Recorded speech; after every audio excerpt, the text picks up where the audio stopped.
반갑습니다. 모두 한 주 잘 지내셨습니까? 네. 어느덧 5월도 마지막 주일입니다. 이번 5월은 예전과 달리 그렇게 따뜻하지만은 않았던 것 같습니다.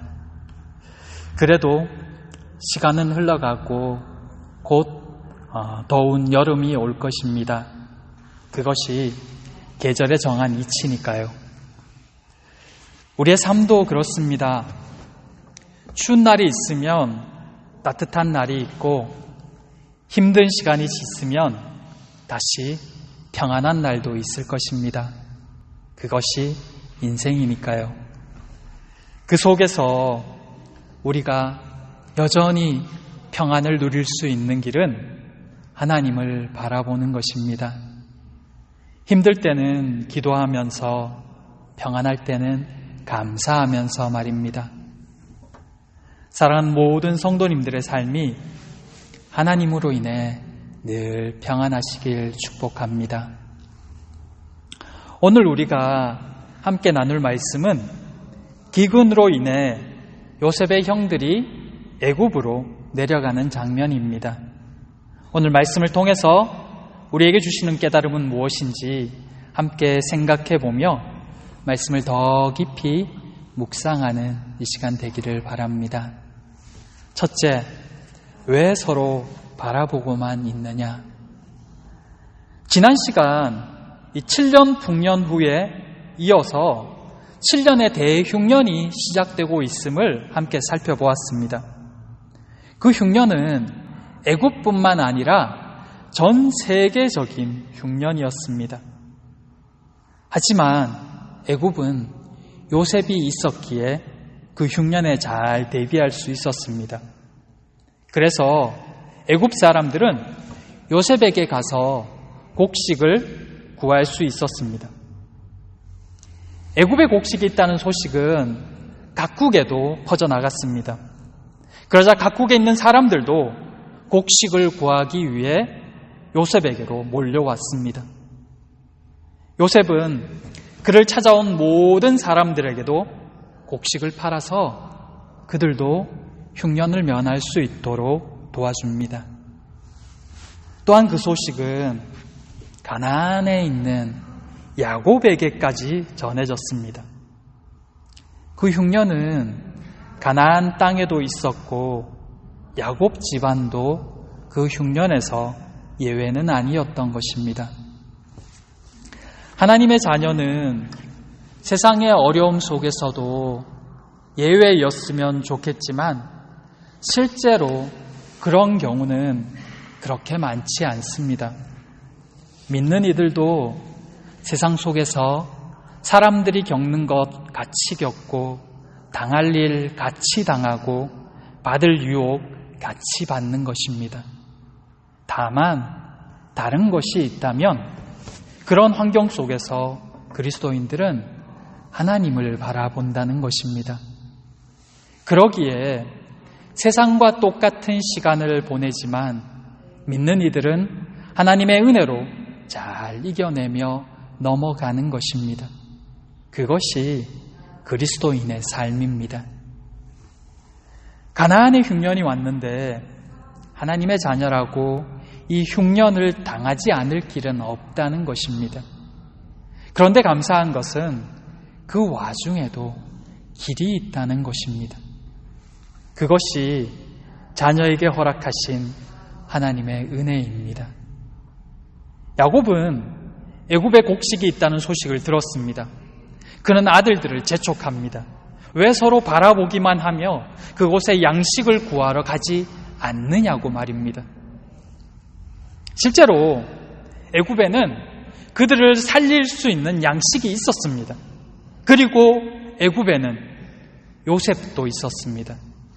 그들이 팔아넘겼던 그들의 동생 말입니다. 요셉의 형들이 기근으로 당장 곡식이 필요함에도 왜 애굽으로 가려고 하지 않았을까요? 여러 이유가 있었겠지만 그 큰 이유 중에는 그곳이 자기들이 팔아넘긴 요셉이 끌려간 땅이라는 것 때문도 있었던 것입니다. 실제 그들이 애굽에서 감옥에 갇혀 있을 때 창세기 42장 21절에서 보듯이 자기들이 요셉에게 한 행위 때문에 이런 괴로움을 당하게 된다고 말하는 장면이 나옵니다. 그들은 먼 길이기도 했지만 또 마음이 편치 않아서 애굽으로 가는 것을 망설였던 것입니다. 그런데 이제 아버지 야곱이 재촉을 하게 되니 어쩔 수 없이 그 길을 나서는 것입니다. 왜냐하면 그 길만이 그들이 살 길이었기 때문입니다. 많은 신앙인들이 이런저런 이유로 하나님께 온전히 헌신하는 것을 망설입니다. 그 길에는 하나님의 예비하신 은혜가 있음에도 불구하고 주춤주춤하는 것입니다. 양식이 있는 그곳으로 가야 양식을 얻을 수 있듯이 하나님께로 나아가야 생명과 참 평안이 있는데도 사람들은 여러 가지 핑계를 대며 하나님께로 온전히 나오는 것을 망설인다는 것입니다. 시간이 없고 상황이 안 되고 할 일이 많고 어떤 사람 때문에 관계 때문에 등등. 하지만 분명한 것은 길을 나서지 않으면 양식을 얻을 수 없다는 것입니다. 하나님께로 향하는 발걸음을 떼지 않는 한 해결책은 없다는 것입니다. 하나님이 그들을 애굽으로 인도하신 이유는 그곳에 요셉이 있기 때문입니다. 그들과 요셉의 문제가 해결되어야 그 다음이 있기 때문입니다. 이스라엘 향한 다음 길이 애굽에 있기에 가만히 앉아만 있어서는 아무 일도 되지 않는 것입니다. 그러기에 억지로라도 그들을 애굽으로 가게 하는 것입니다. 살다 보면 피하고 싶은 일들이 있습니다. 가긴 가야 하는데 망설여지는 길들이 있습니다. 곤란하고 피곤하고 대면하고 싶지 않은 길. 굳이 안 해도 된다면 하지 않아도 됩니다. 피해도 된다면 피하는 것도 한 방법입니다. 그러나 가야 될 길이라면 피할 수 없다면 하나님을 믿고 가십시오. 그 길을 허락하셨다면 분명 하나님의 뜻이 있기 때문입니다. 그러면 준비해 두신 하나님의 은혜를 경험하게 될 것입니다. 하지만 스스로 이 어려운 길을 가는 것이 쉽지만은 않습니다. 요셉의 형제들이 애굽 가는 것을 망설이고 있는 것처럼 말입니다. 그래서 때로는 고난도 힘듦도 우리에게는 은혜가 되는 것입니다. 기근이 아니었다면 요셉의 형제들은 평생 애굽으로는 가지 않았을 것입니다. 그곳은 동생을 팔아넘긴 땅이니 말입니다. 그런데 기근으로 인해 어쩔 수 없이 그곳으로 가는 것입니다. 안 가고는 살 길이 없기 때문입니다. 그것이 하나님의 인도하심이며 은혜입니다. 그렇게 그들은 드디어 요셉을 만나게 됩니다.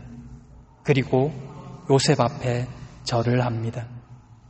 그 모습을 보며 9절에서 요셉이 20년도 더 전에 꾸었던 그 꿈을 기억하듯 하나님께서 그 걸음을 인도하신 것입니다.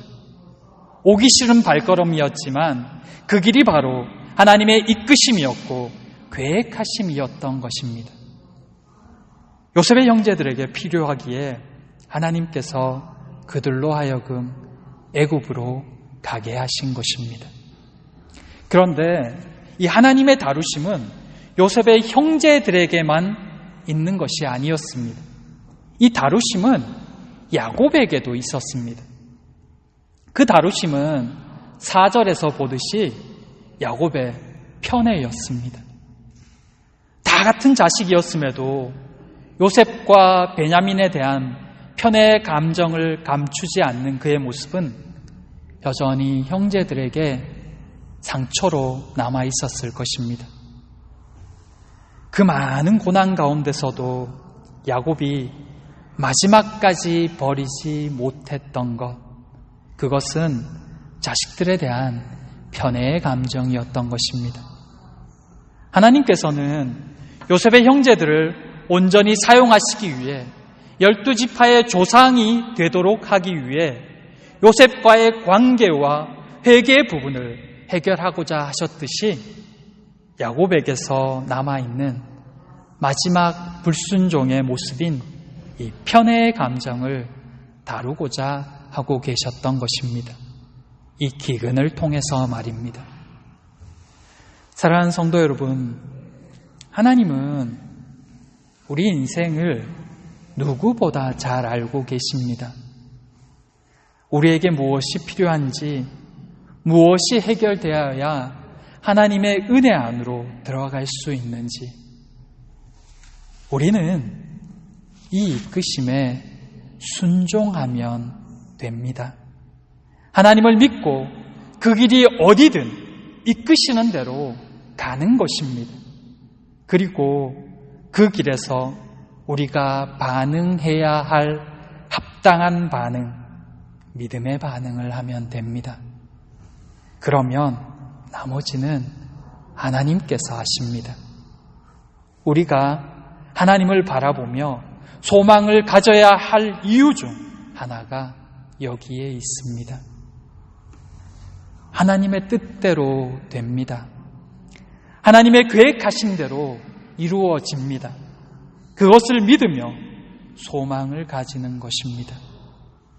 바라기는 오늘도 우리의 삶을 인도하시는 그 하나님을 바라보며 말씀에 순종함으로 하나님 안에서 더욱 성숙해지고 귀하게 쓰임받는 모두가 되시길 축복합니다.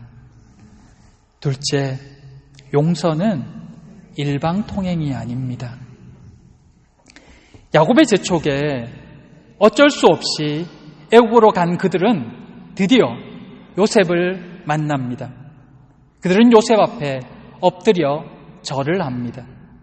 하나님이 주신 꿈대로 이루어지는 순간이었습니다. 요셉은 형제들을 보자마자 한눈에 알아봅니다. 그러나 형제들은 요셉의 달라진 모습과 복장, 말투, 그리고 애굽의 총리가 자신의 동생일 거라고는 상상할 수도 없었기에 전혀 눈치채지 못하고 있습니다. 요셉은 형들을 알아보았지만 자신이 요셉임을 밝히지 않습니다. 그뿐만 아니라 요셉은 형제들을 보자 그들을 정탐꾼이라고 몰아세웁니다. 분명 요셉은 이전의 모든 것을 용서했고 잊었는데 왜 이렇게 형제들을 공경에 처하게 만드는 것일까요? 심지어는 그들을 3일이나 가두어 두기까지 합니다. 요셉이 이렇게 하는 이유에 대해서 구체적인 설명은 없습니다. 하지만 9절에서 보듯이 형제들이 절하는 모습에서 과거 하나님이 주신 꿈을 떠올리는 모습은 지금 요셉의 행동이 그 꿈과 무관하지 않음을 짐작해 합니다. 즉, 이 상황이 하나님의 계획하심과 무관하지 않다는 것입니다. 하나님이 어린 그에게 2번이나 꿈을 꾸게 하시고 이제야 그 꿈이 이루어지도록 하신 것에는 하나님의 뜻이 있다는 것을 깨달았다는 것입니다. 창세기 45장 7절에서 보듯이 요셉은 하나님께서 자신을 이 땅에 먼저 보내셔서 이스라엘이 애굽으로 올 수 있도록 준비시키셨음을 깨달았던 것입니다. 그런데 하나님의 뜻이 이루어지기 위해서는 우선 형들이 자신의 잘못을 인정하는 것이 필요했습니다. 과거의 모습으로는 하나님의 은혜를 받기에 합당하지 않기 때문입니다. 또한 요셉이 자신의 정체를 드러내면 형들이 어떻게 반응할지도 알 수 없었던 것입니다. 형들은 자신들이 과거 요셉을 팔았던 것으로 인해서 두려움에 떨며 양식을 갖고 가나안으로 가서는 다시 돌아오지 않을 수도 있었습니다. 자신들이 과거에 요셉을 종으로 팔았다는 것을 야곱이 알게 되는 것이 두려워서 요셉 이야기는 꺼내지도 않을 수도 있습니다. 그러기에 형제들 앞에서 섣불리 자신이 누구인지를 밝힐 수가 없었던 것입니다. 또한 형들에게 그동안 어떤 변화들이 있었는지도 알아야 했습니다. 요셉은 형들을 용서했지만 그것과는 별개로 형들도 자신들의 잘못을 인정하고 진심으로 뉘우치는 모습이 있어야 했기 때문입니다. 그래서 요셉은 좀 더 엄하게 그들을 정탐꾼으로 몰아붙인 것입니다. 그랬더니 형제들은 자신의 무죄를 입증하고자 자신들이 한 아버지에게서 난 형제들이며 12명의 형제가 있다고 이야기합니다. 요셉은 그 틈을 놓치지 않고 그들의 말이 사실임을 증명하라고 합니다. 막내를 데려오면 그들의 말을 믿어주겠다는 것입니다. 그리고는 그들을 다 함께 감옥에 3일을 가두어 버립니다. 일부러 함께 가둔 것입니다. 감옥 안에서 그들이 함께 생각할 시간을 갖게 하기 위함이었습니다. 그들은 그 감옥에서 어떤 생각을 했을까요?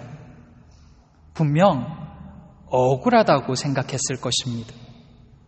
총리가 너무한다고 여겼을 것입니다. 그러면서도 한편으로는 그곳 애굽으로 팔아넘긴 요셉 생각도 하게 되었을 것입니다. 실제로 21절, 22절에 보면 그들이 한 명만 갇히고 나머지는 집으로 보내지게 되었을 때 자신들이 요셉에게 행한 악한 일들을 후회하는 모습이 나옵니다. 13절에서는 요셉에 대해서 하나는 없어졌나이다 라고 말했던 그들이 21절에서는 비록 자기들끼리의 말이었지만 그들이 저지른 죄에 대해서 후회하는 모습을 보이고 있었던 것입니다. 아직 완전히 회개하는 모습은 아니었지만 조금씩 더 죄를 인정하는 모습을 보이고 있는 것입니다. 애굽으로 오지 않았다면 절대로 하지 않을 생각이었습니다. 기근이 아니었다면 입 밖에도 내지 않았을 말들이었습니다. 그러나 그들은 이 절박한 상황에 처해서야 자신들의 모습을 돌아보게 된 것입니다. 그것은 회복의 시작이었습니다. 사람들은 대부분 잘못한 일, 죄 지은 일에 대해서는 빨리 잊고 싶어 합니다. 그렇게 빨리 잊혀져서 죄책감에 사로잡히지 않기를 원합니다. 그런데 그것은 치유가 아닙니다. 그냥 잠시 묻어둘 뿐입니다. 세상에 그런 말이 있습니다. 세월이 약이라고요. 시간이 지나면 옛 상처와 아픔이 희미해지긴 합니다. 하지만 치유된 것은 아닙니다. 세월 앞에서 묻혀질 뿐이죠. 상처나 아픔은 그렇게 할 수도 있습니다. 기억하는 것이 너무 힘드니까요. 그러나 가능하면 요셉처럼 평안할 때 완전히 치유되고 있는 것이 좋습니다. 하지만 죄는 그렇게 해서는 안 됩니다. 죄는 잊혀질수록 더 교묘하게 우리의 영혼을 파괴시키고 더 깊이 숨어버리기 때문입니다. 그러기에 죄 잘못은 잊혀지도록 내버려 두는 것이 아니라 잘못을 시인하고 회개해야 합니다. 그래야 완전히 잊혀지고 회복을 경험하게 되는 것입니다. 요셉이 형제들에게 하고 있는 것은 바로 그 과정이었던 것입니다. 그들의 입으로 그들의 잘못을 시인하게 하는 것입니다. 그리고 그것에 대해서 용서를 구하는 것입니다. 그래야 모든 관계들이 회복되고 하나님의 손에 온전히 사용될 수 있기 때문입니다. 사랑하는 성도 여러분, 우리 안에 숨겨져 있는 죄악들, 고백되고 시인되어야 할 잘못이 있다면 하나님 앞에 완전히 내려놓아야 합니다. 더 감추려 하지 마시고 온전히 회개함으로 용서함 받으십시오. 하나님은 언제나 우리의 회개를 들으실 준비가 되어 있으며 용서할 준비도 되어 있습니다. 그리고 은혜를 베푸실 것입니다. 바라기는 사랑하는 모든 성도님들마다 마음에 무거운 짐으로 남아있는 죄악의 찌꺼기들을 남김없이 하나님 앞에 내려놓으심으로 온전한 용서와 평안을 누리게 되시길 축복합니다. 기도하겠습니다.